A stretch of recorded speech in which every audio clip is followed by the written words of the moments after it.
Hello and welcome to this session of the ABCD Unconference 2023. This session will highlight the importance of police and community engagement in the processes of creating and sustaining a safe community using ABCD principles. All right, one second,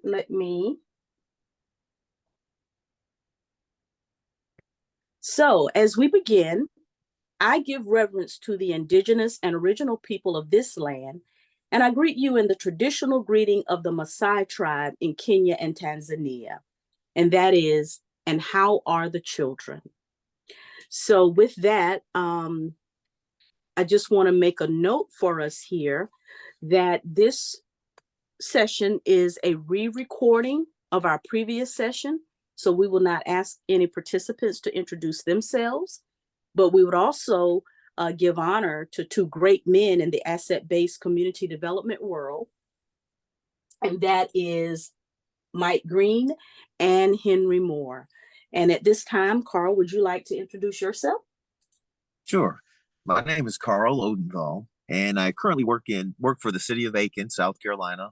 And my current position is property code enforcement, but I have 28 years in law enforcement, and I retired approximately 5 years ago, but I still interact frequently with that same community that I interacted with while a public safety officer. Great. Thank you. And as I previously said, this is a re-recording of our original session that was held on October 19th. Due to technical difficulties, we were unable to complete the recording at that time. I do want to say we enjoyed the robust conversation with the participants, and everyone that was registered will receive a link to today's full recording. So we want to go on and get right into our presentation. So the title of our session is Set the Pace for Community Engagement. This session is really designed to help facilitate healthy relationships between law enforcement and the communities they serve.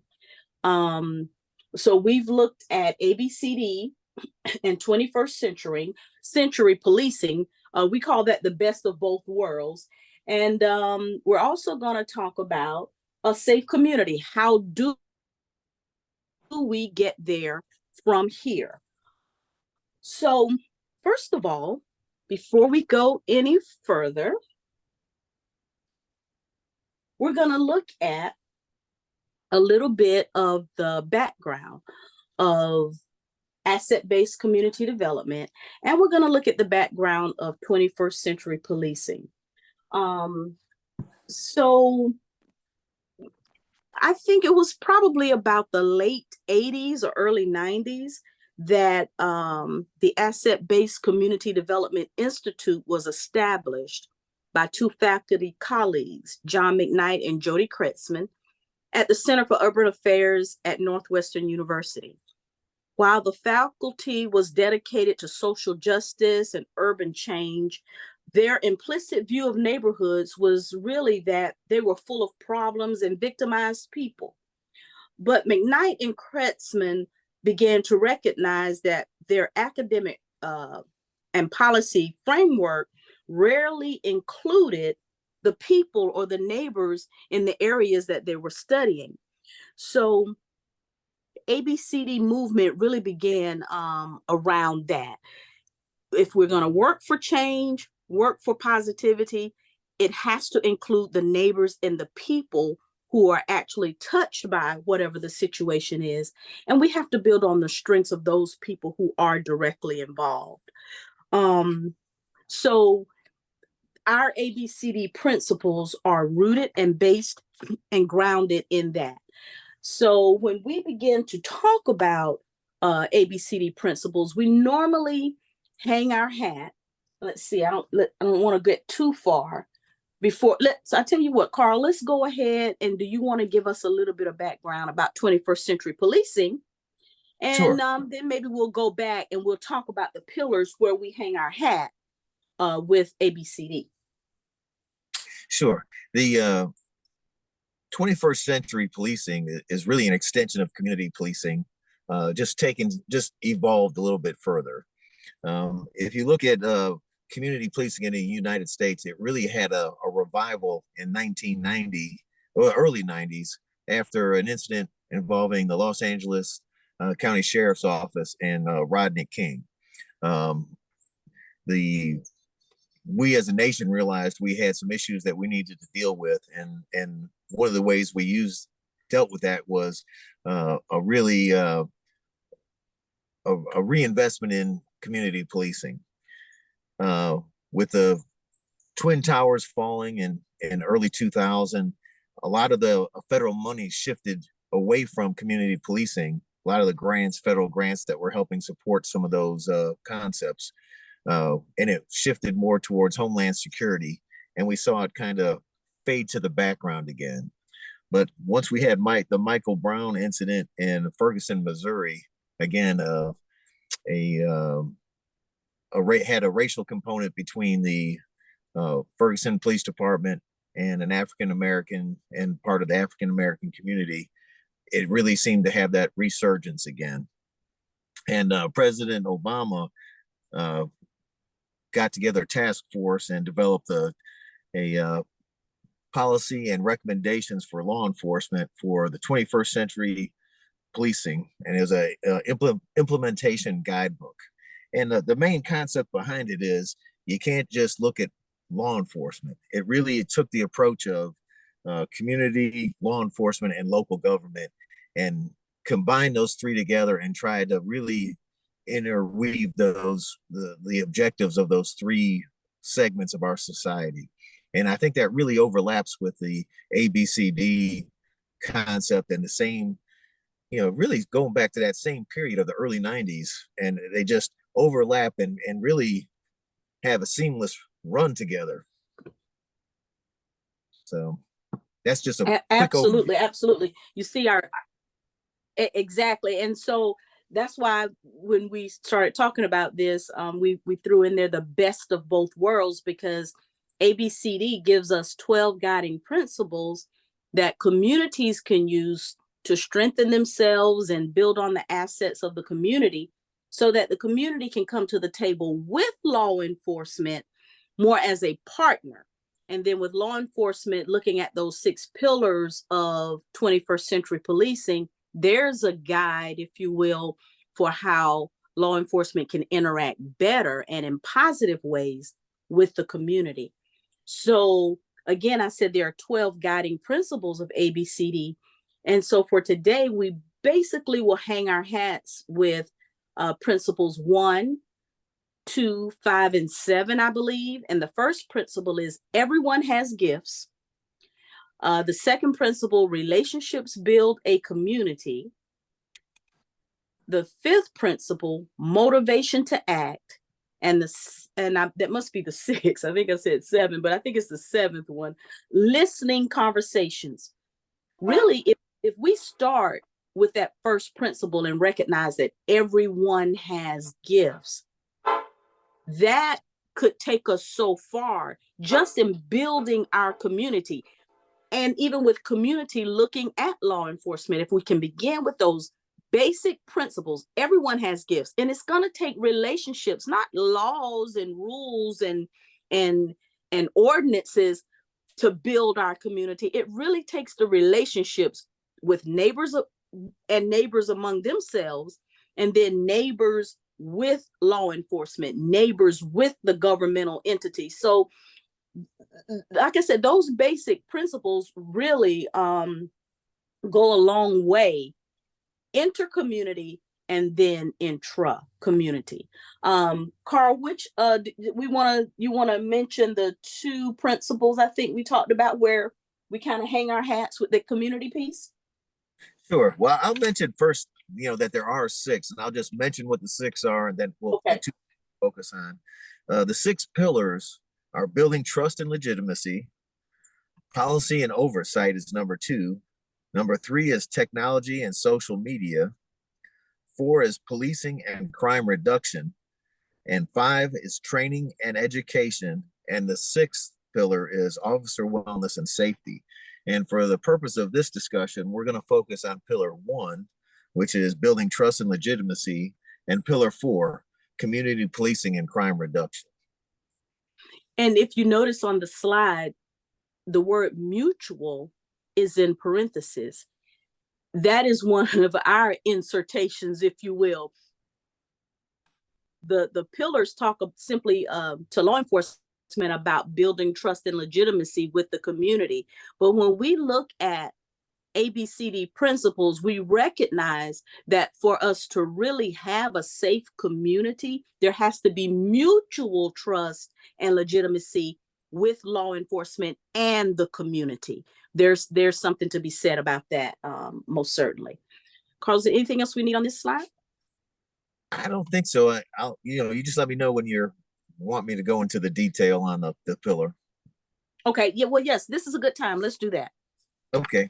Well, first off, you want to, I'm going to base a lot of this off of some local things that we do. There's other agencies across the country that emphasize different points. I'm going to throw a lot of different ideas out there.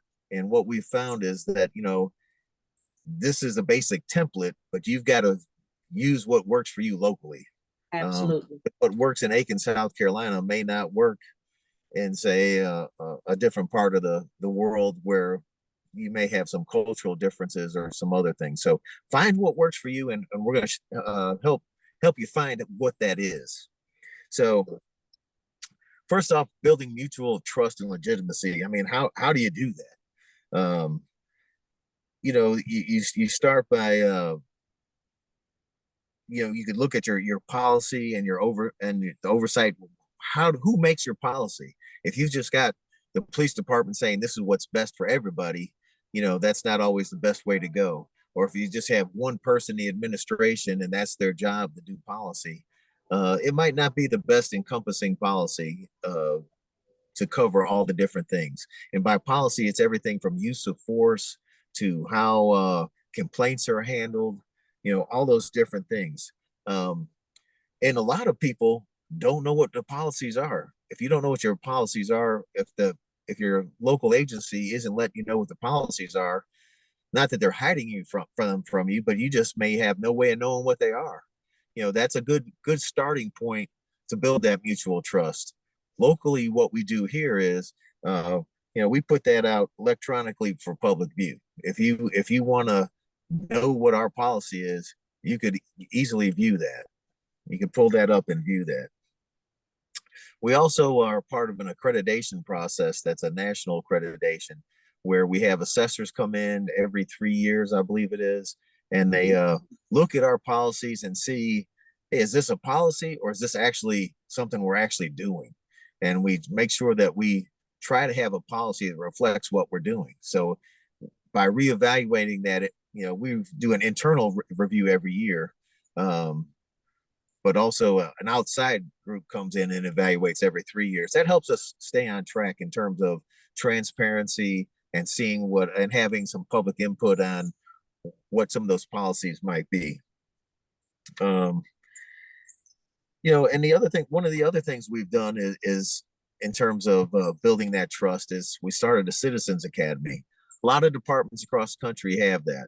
And basically that lets people know what we're doing and how we do it. So there's a lot of citizens that have come to the Citizens Academy and not realized what was actually going on. I mean, they thought that, why doesn't public safety just budget that money?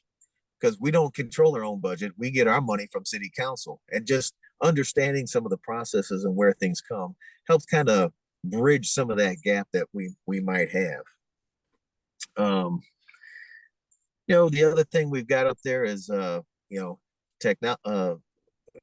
look at some of the roles of policing and past injustices. A lot of that in the United States has happened, and it's happened along racial lines where law enforcement might not have acted equally across the board. Some races were policed differently, and so we've got to acknowledge that and own that. Hey, we didn't always do things the right way, and this is where we are now. And this is what we're trying to do to make things right. And and you do that by having conversations. The best thing I could say for that is you really have to create those opportunities. Locally, we've done that through different activities in the community. We've done movie nights. We've done different things like that. We've gone and done bicycle rodeos to help some work with some of the kids. We've done some reading programs. We've done a lot of different things. But as Cynthia always says, it's not about the activity as much as it is about interaction. That interaction we're having with everybody there. You got to create those opportunities, because I know from all the community meetings I've done as a law enforcement officer and a community officer, the meetings were great. We got put information out. We were able to give some handouts out, answer some questions. But I know that the real meeting happened after the meeting. That's when we really talked one-on-one with people, when they didn't feel comfortable talking in front of a group, or they could talk about some personal issue that they've observed in the neighborhood. But that meeting was simply an opportunity to create conversation. And if you could do that over grilling some hot dogs, I've helped some neighborhoods set up block parties. And my role in the block party was just making sure that the roads were blocked off safely so no one got run over. That was the public safety role. But I stayed around and interacted with people, and ended up finding out a lot of good information that one neighbor talked to another neighbor, and they ended up witnessing something similar. And until the two put it together, they didn't know those two things were happening. So, or that it was a big a deal as it really was. So creating those shared information opportunities is huge. Karl, you have actually touched on two major things that I wanted to piggyback just for a second back to that community piece, because when you talked about like the Citizens Academy and the different things that a lot of law enforcement agencies facilitate. So then on that community side, it's very important that you get involved, attend informational meetings, attend those classes. And if you're in an area where your law enforcement agency or your city doesn't have something like a Citizens Academy or a neighborhood university, we've done those too. If you don't have that, but your group meets monthly, then reach out to your law enforcement or your city officials and invite them to your meetings. It's one thing if you have very good policies, procedures, and things in place, but if it's not perceived that way by the community, and then there's no way for them to know really what is going on, then we still, we're not setting the pace for that safe community. So with those things that Karl brought up, that in our local area with our local department is in place, then there is that community response and responsibility to be engaged and learn. And the second thing that Karl brought up is some of the past racial divides, if you will, between law enforcement and particularly communities of color. We have seen some of the fringes of that. And this takes us a little bit away directly from the presentation, but one thing that we've seen here is that it's important to have a good sense of trauma awareness and resolution. And that is from the community side and the law enforcement side as well. So when we begin to see that we can't move past certain things, I think it's very important that maybe the community could have some separate conversations to get them to a point in healing, and possibly law enforcement as well, some internal conversations, so that then the two entities can come together. So thank you, Karl. In your speaking, those were just a couple of things that Cynthia, and that I want to add, if I Mhm. could add something to that, that it's something that you headed up that was really, I think, a critical aspect of that asset-based community development when we had incidents, we you got a street team together, and Yeah. you went to some of the troubled neighborhoods, and you built on those assets that community had, whether it was leaders in that particular community or people that they would listen to and help facilitate communication, help find out what the problems are. How can we make how can we do better? How can we do better as a police department? Or how could we get the information out better? Or we need your assistance to solve this crime. You know, and using a street team to go out there and establish relationships, and then uh, foster that with Mhm. both local government and law enforcement. Exactly. Because here's something. When we talk about building mutual trust and legitimacy, it doesn't necessarily mean that we have to like everyone. It doesn't mean that we're going to like everything that we hear and that we learn. But building that mutual trust and legitimacy says, okay, here is what it is. And this is what I can genuinely bring to the table to help us resolve this. So we do have to move past some of the barriers and the trauma and past things. It doesn't mean we forget them, but we do have to have a healthy way of dealing with them, so that we can use that to help us move forward. But it's mutual trust and legitimacy, and that is key. Cynthia, you want to talk a little bit? I don't know if this gets too far off, but do you want to Mhm. mention a little more about, for those that aren't familiar with what a street team is, what that is, and why it was so effective?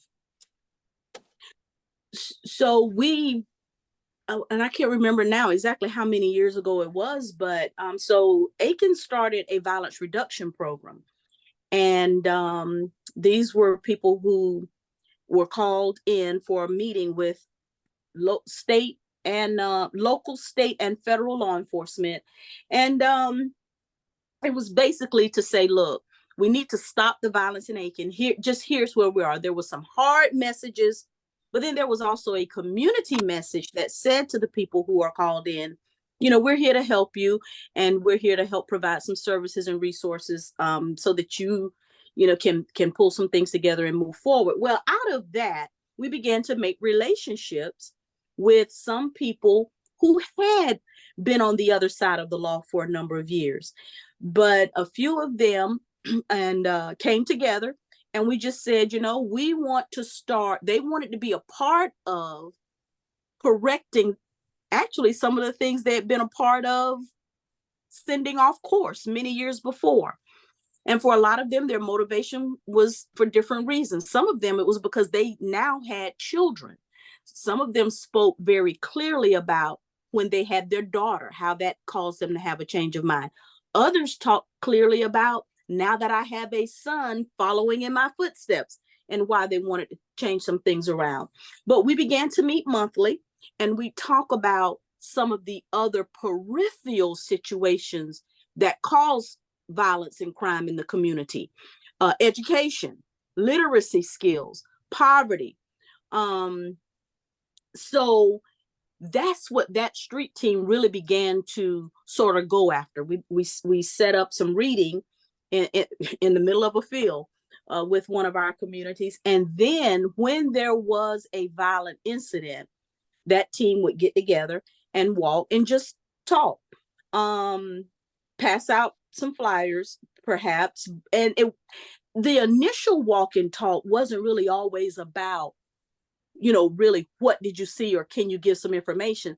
A lot of it too was just about, are you okay? And really beginning to give people that space to talk through those traumatic things. Um, because again, when we begin to talk about trauma, we can understand what happens with someone individually, but we also have to be mindful of the residual impacts of trauma on a community as well. So that team just kind of began to open the door for those conversations, and we moved from there. But that's sort of kind of how the street team came about, and some of the things we did. We went out with violent situations, but we also had some regular reading time in the community, building relationships where they were needed most. I hope I answered the question. So yeah, And that's what all I was right. thinking.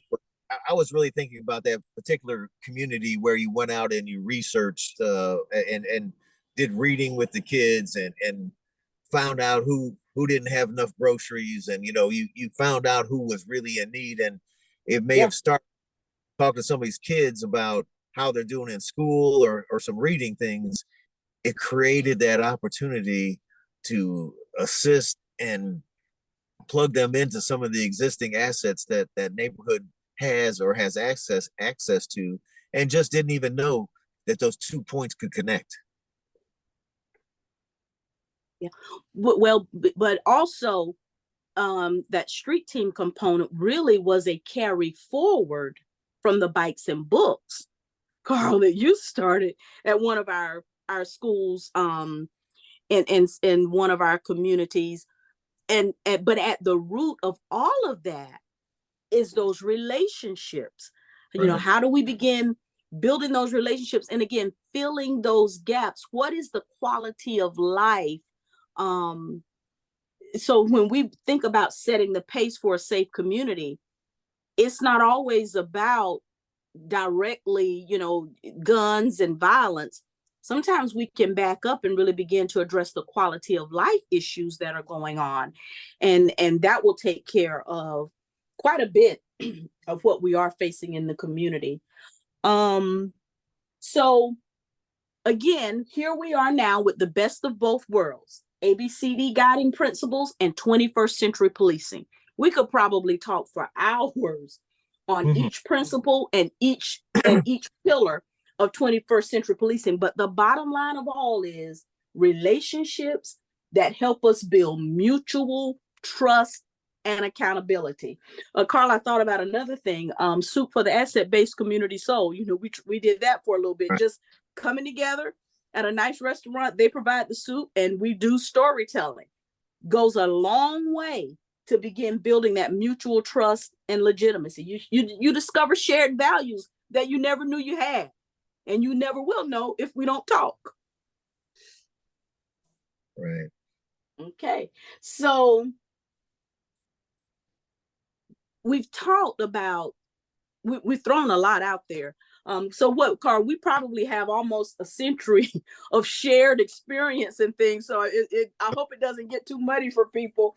They'll have to join us again sometime. But we want to try and move on with the presentation because we've talked about this safe community. We've talked about the basis of the guiding principles and the 6 pillars, the foundation um, of a safe community. But then we have to ask, okay, so we have this, but how do we really get there from here? If I got a lap full of knowledge, I got a lap full of principles and guidelines and even best practices and thought, but how do we get there to our safe community from where we are right now?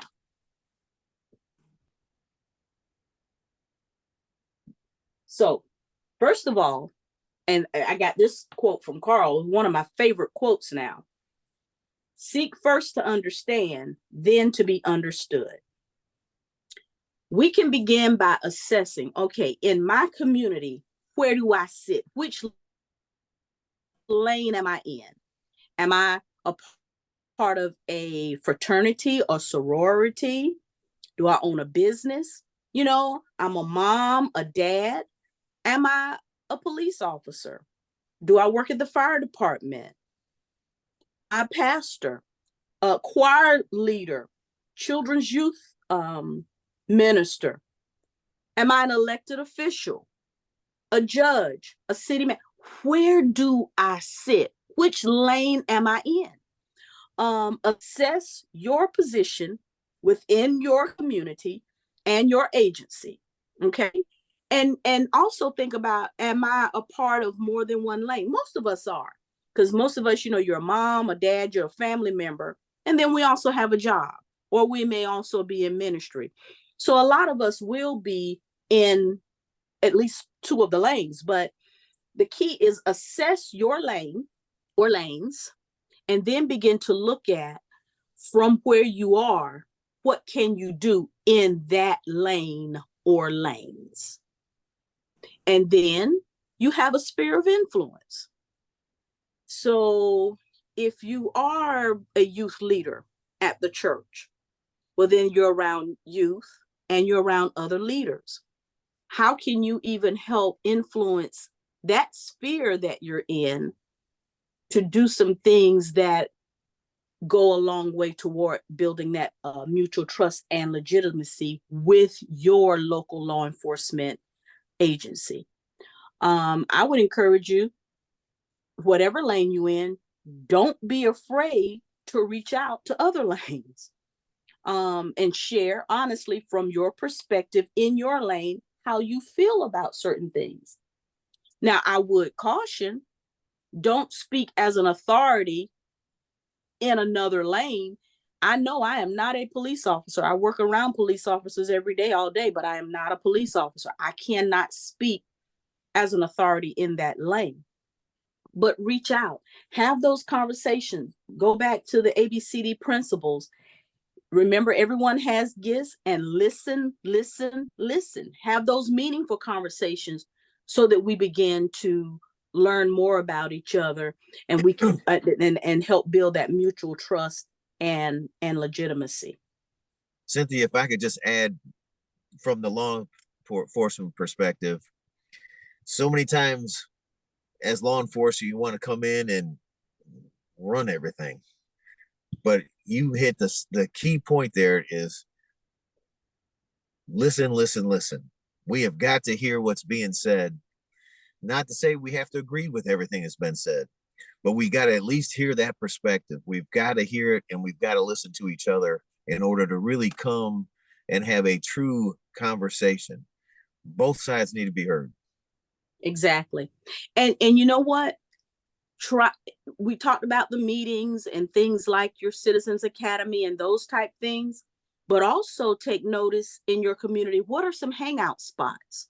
If you really want to listen, and just where are the young people playing basketball? At the Pocket Park, hair salon, a little cafe. I think we have a couple on our what we call our main street. Are we just put yourself in the community, Right. and then join in the conversation? And what are the community dynamics? Because who are your leaders, your formal leaders and your informal leaders? And I think it's important to What you really say? Go ahead. Yeah, I think it's really important to look at like I said, just both perspectives, but it's being able to, I know I can look at statistics, I can look at for my own opinion what I think the problem is and what the solution is. But if I'm not talking to the community that this is going to affect, my solutions might be totally off the wall wrong. And when I find out this might not even be an issue for the community, they don't need, the people who are living in that community may say, Right. you know what, that's really not that big a deal to me. I'm more worried about when my kids walk to school. I want my kids to have a safe route to school. That might be more important than something else that I might have seen I could look at the statistics and see what's going on, or maybe the two actually are married and just described differently. We're both saying the same thing, but just from a different viewpoint. Exactly. So we can think, whose lane is it? Maybe I can't speak as an authority in that lane, but the more we talk, the more we share meaningful conversation, the more we will discover our shared values. And I can't think of anyone who doesn't want a safe community. Even if I'm the guy out there and I'm not always doing it right, I want to be safe. I don't want anybody to hurt me. So whose lane is it? And then how do we respect the experiences and the things that everyone brings from their respective lanes? So we seek first to understand, then to be understood. So So we're on our way to our safe community, and we're still trying to figure out how do we get there. Well, the first thing that I think we do have to make sure we are keenly aware of is that a safe community is not merely a destination at which we arrive. It is really a manner of traveling. And we travel then, and Karl and I made this up, by way of three ships: ownership, relationship, and partnership. So we're going to talk just for a little bit about that first ship, ownership. Karl, do you want to start with ownership? Sure. I'll start with ownership in terms of just a few things that the community could do to own their aspect of it. Is I think that when you have an issue in your neighborhood, you've got to own that issue. If it's whether it's crime or just some other incident happening in your neighborhood, and so it's you can a simple way of owning something is and communicating it to as far as getting it resolved is engaging with local law enforcement to participate in meetings, surveys, and other activities to let people know, hey, we recognize we got an issue, and this is we need your help to fix it, or we could do this ourselves with just a little bit of help. This is all we need, or we're letting you know this is what we're working on. And I think that you can't put everything on the government and expect the government to solve all your issues. At some point, we as a community have to work with our, as Cynthia says, those different lanes, but those different lanes can be filled by local ministry. They can be filled by community and civic groups. There's a lot of different folks that could really work to help resolve some of those issues and use that particular asset to help to help you own your problem, but help resolve it. Absolutely. In one of an ABCD workshop I attended many years ago, and I'm sure we talk about this all the time throughout, is no matter how quote unquote bad or what we think the problem is in any neighborhood, we should also realize that the solution is also in that neighborhood. So whatever you think the problem is, the solution is there as well. And it goes back to what we were talking about, Cynthia, with that listen, because Yes, I come in with my solution. It might exactly. not be what really needs to happen if you got to help. If you're just relying on me to solve everything for you, it might not be the solution that you want or what's best for the Absolutely. community, because I might not be as informed as you are because you live in that community. Absolutely. Absolutely. And it kind of goes back to your sphere of influence. You take ownership of that. And now Karl is in the inspections department. So I've told people in the past, the inspections department should not have to come write a ticket about your grass needing to be cut. You see that when you walk out the door. So take ownership of that and let's go on and deal with it. We see that a child that we know should be in school, um, and for whatever reason he's not, and he's walking up and down the street every day. If you can't talk directly to the child, hopefully we have enough relationship in our neighborhoods and in our communities. When the parent gets home, talk to them, see if there's anything you can do. It may not be something you need to physically do. Again, remember ABCD. You may have a gift of the head. It may be a resource that you know of that the family's not aware of. The hand, maybe it is something you can physically do to help, or the heart. Simply by letting that parent or that child know that you care could make a tremendous difference. So we still have our ABCD principles woven into this, how we can take ownership. We can give our gifts of the head, hand, or heart. But you got to take ownership. It's not somebody else's problem. We got to take ownership. So once we've gotten ownership under our belt, then we can begin to look at relationship. One thing that I find in my daily work is a lot of individual or different groups and organizations love to, work with other groups sometimes work with government and law enforcement, and we have events and activities, and we take pictures, and it's a great story in the paper, but we don't always cultivate very well the relationships on our block and within our very community. So when Karl mentioned, I think you said movie nights and some other things, we've done a lot of things here. Take those, if it's just a simple block party, if it's just hot dogs, or if it's just snow cones or ice cream, take the opportunity to build a relationship on your block, in your group, before you venture outside of that to go build a relationship with something or someone else. Build healthy relationships. Again, we remember everyone has gifts. So when you're talking to your neighbor, it may seem like, they don't have a clue or don't care about anything. There is a gift in there somewhere.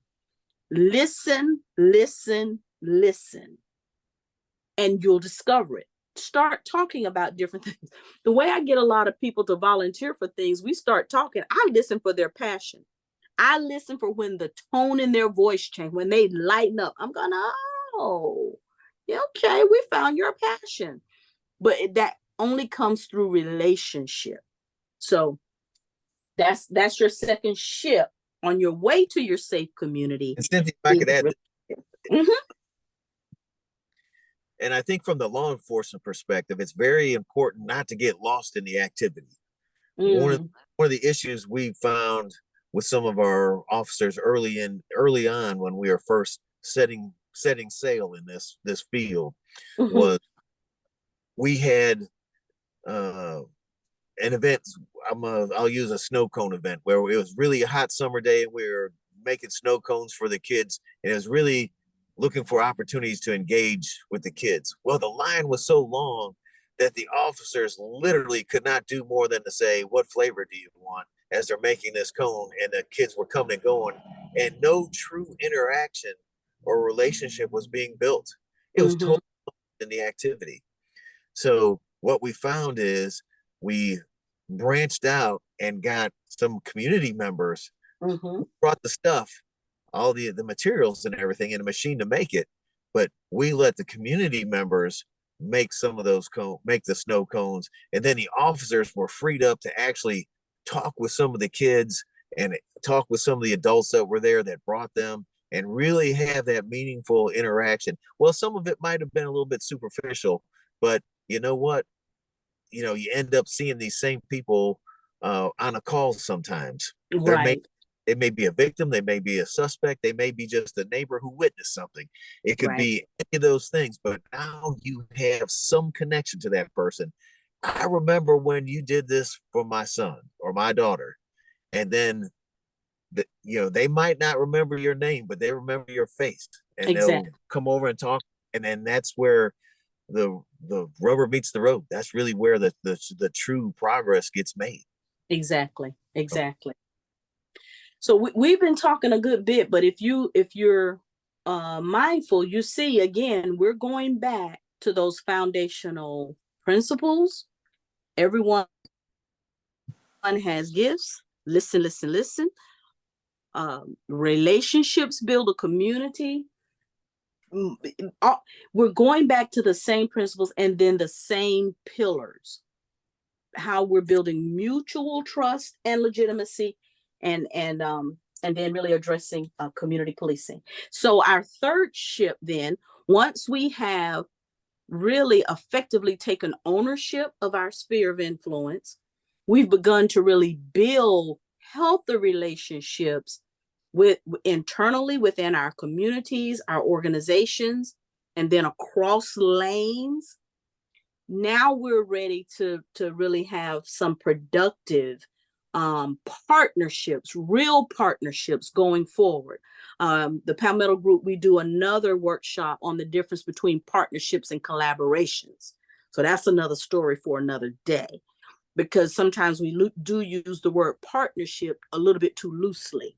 But here we're taking it, we're assuming that we have again taking care of that ownership and the relationship. And so now here we are at the third ship, and how we build productive partnerships in our journey to our safe community. And again, we're back to the same principles and the same pillars.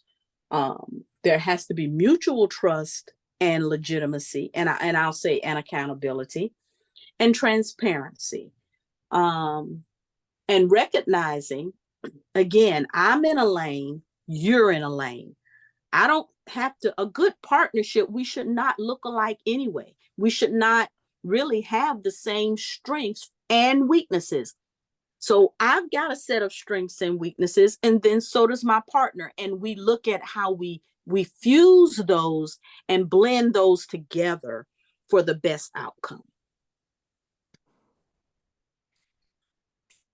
And Cynthia, if I could just summarize a little bit on the 21st century policing and how each of those three things we talked about, the community, law enforcement, and local government, can truly bring these three ships together so you're sailing in the same direction. I'll go back to the communities, so we want you, we encourage you to engage with local law enforcement, participate in meetings. There's a lot of talk about surveys and things, but surveys, I know some that are going on right now that are absolutely meaningless because people don't trust the person it's going to be interpreted properly. And they're afraid to speak the truth in that survey because they're afraid of repercussions or what it might mean to them personally. So you have to build that trust, and you've got to have that baseline in order for a survey to mean anything. Absolutely. And then from the other thing a community can do is participate in problem solving efforts to reduce crime and improve quality of life. A lot of times that's where I talked about some things from a law enforcement perspective. I might see it as this, but the neighborhood really sees it as a quality of life. It's not about you stopping people for these different activities. I'm more worried about my kids being able to walk to and from safely. And so it might be the things I'm talking about addressing are what's affecting their ability to walk to and from school safely. But we need to work together on that to see what the resolution is and the approach is appropriate for both. I mean, the officers have to be safe in how they do their job, and the community has to feel safe in their participation in it as well. So work with local law enforcement to ensure that these crime reducing strategies and tactics are something that works well for both. Right. Again, if you want to make sure that you're not doing anything that's going to hinder effective law enforcement. The other thing you could do as a community is review school policies and practices and advocate for early intervention strategies that's going to kind of break up that pipeline from the school to the prison, kind of intervene there. Because a lot of times we can identify problems that students are having early in their academic career. And if we get them on the right track soon enough, they're not going to end up in prison. We could redirect them in a direction. Exactly. So, and as far as any law enforcement that might be watching, again, review and update your policies and training. Take a good hard look at your use of force reports. Is it a training issue? If you're seeing one person, do you have a system that flags problem officers? If you got one guy who has a lot of use of force issues and no one else is having any, that guy might need some retraining, or he just might not have the proper mentality to effectively police in the community that he's in. And we talk about transparency of data, policies, and procedures. Are you putting it out there on the internet? Are you getting community input on what you're doing and how effective it is? Look at your hiring practices as law enforcement agencies. Who are you hiring? Are you reaching all elements of your community to help police that community? Or is it just, are you just cherry picking certain type of people that you want for your department? Are community members involved in your hiring process on a review board? I know in our local agency, that's what we do. We have civilians actually mixed in with law enforcement that are on the review board to evaluate off promotional candidates. So whether or not somebody gets promoted. As far as local government, you need to keep creating listening opportunities, just like we talked about with community policing.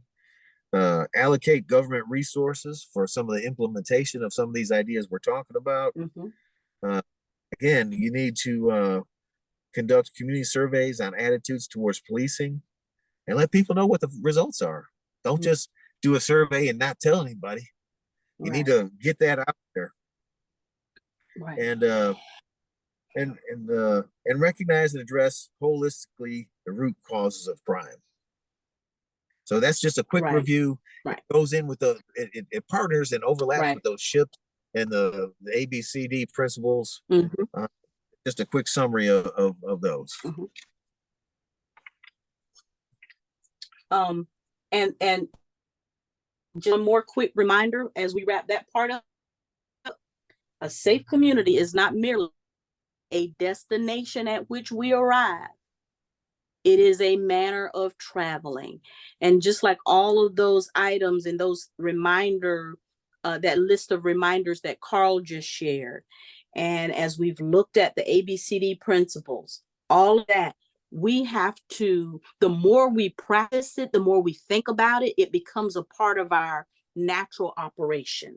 And then that's how we continue that process and we get into that safe manner of traveling. We'll think about ownership. Okay, is that something I can do something about? We'll think about relationship. Oh, wait a minute. I don't have to know how to do everything. My neighbor, Miss Susie, is really good at whatever. And then we can get together, get our part together from the community. And then maybe we can go down to public safety and let them know, yeah, well, we can volunteer for PAL.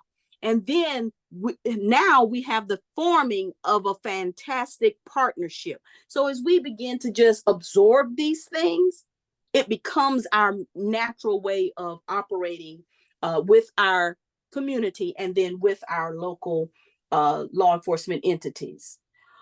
So today, we have discussed how ABCD principles can be used alongside 21st century policing to build mutual trust and accountability with law enforcement and the communities they serve. And we have also discussed how to create and maintain a safe community by accepting ownership, building relationship, and creating partnerships that serve the greater good of your community. Karl, I think you have shared with us some of your reminders there at the end. So I think we're wrapping up. Okay. So we thank you. This concludes our presentation, and we do thank you for listening. As I said earlier, everyone who registered for the original session will get this link very shortly. And we ask you to please follow us on social media. You're welcome to visit our website or simply give us, shoot us an email. We'd love to hear from you and have you join us for some future conversations. Karl, is there anything you would like to close us out with? No, I just like to thank everyone who's participated in the past and is going to view this again today. We did add just a little bit of information there, a little more, a little better explanation of some of the principles we talked about. And we're available if you have any questions that you need clarified or just some questions about how we may have implemented things here locally that give you some that might help you in where you are. Absolutely. And we thank you for participating with the ABCD Unconference 2023, 10 Days of Action. And we'll look forward to seeing you in the future. Thank you so much. And everybody take care. Shalom.